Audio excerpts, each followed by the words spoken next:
दैलेखमा केही समय अगाडि भएको पेट्रोलियम अन्वेषणको प्रारम्भिक नतिजा चिनिया कम्पनीले नेपाल सरकारलाई बुझाएको खुसीको खबर छ। यो दैलेख सदरमुकाम हो र दैलेख सदरमुकामको थोरै तलपट्टि चाहिँ जलजले छ। यो जलजले हो र यो जलजलेमा पेट्रोलियम अन्वेषण भएको थियो। दैलेखको जलजलेमा ग्यासको ठूलो भण्डारण भएको अन्वेषणले देखाएको छ। दैलेखमा गरिएको पेट्रोलियम अन्वेषण कार्यको प्रारम्भिक प्रतिवेदन चीनको जियोलोजिकल सर्वे कम्पनीले नेपाल सरकारलाई बुझाएको छ, जसमा जलजले क्षेत्र मिथेन ग्यासको विशाल भण्डारण स्थल रहेको तथ्य खुलाइएको छ। यो खबरले सबै नेपालीहरूमा खुसी छाएको छ, आशा पलाएको छ।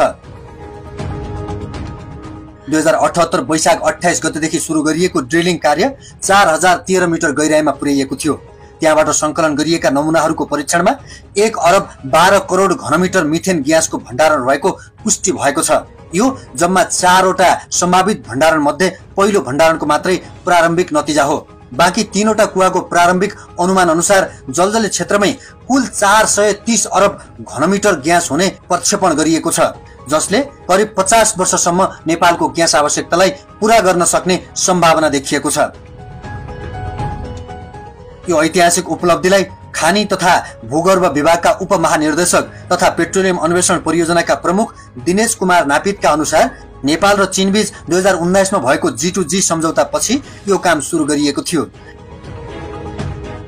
यो अहिलेसम्मकै सबैभन्दा गहिरो र वैज्ञानिक रूपमा सम्पन्न गरिएको अन्वेषण परियोजना हो।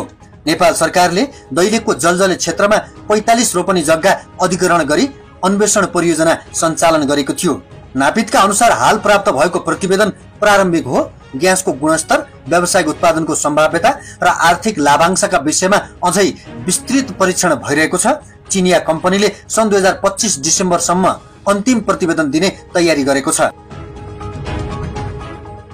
सोपछि डिसेम्बर भित्रै व्यावसायिक उत्पादन पनि परीक्षण गरिने सरकारी योजना रहेको बताइएको छ। यस परियोजनाको उत्पादन परीक्षण लागत करिब 65 करोड रुपियाँ हुने अनुमान गरिएको छ। साथै दाङ, पाल्पा र सुनसरीमा समेत सम्भावित पेट्रोलियम तथा प्राकृतिक ग्यास अन्वेषणका लागि तयारी गरिने सरकारको योजना छ। मुलुकको ऊर्जा सुरक्षाका लागि यो परियोजना एक ऐतिहासिक अवसर साबित हुन सक्ने विश्वास लिइएको छ। यदि प्रारम्भिक अनुमान अनुसारको भण्डारण पुष्टि भएमा नेपाल इन्धन आयातमा निर्भर हुनुपर्ने अवस्थाबाट बिस्तारै मुक्ति हुँदै स्वदेशी स्रोतबाट नै ऊर्जा उत्पादन र वितरण गर्न सक्ने अवस्थामा पुग्नेछ। Gods of Nepal for entertainment and information.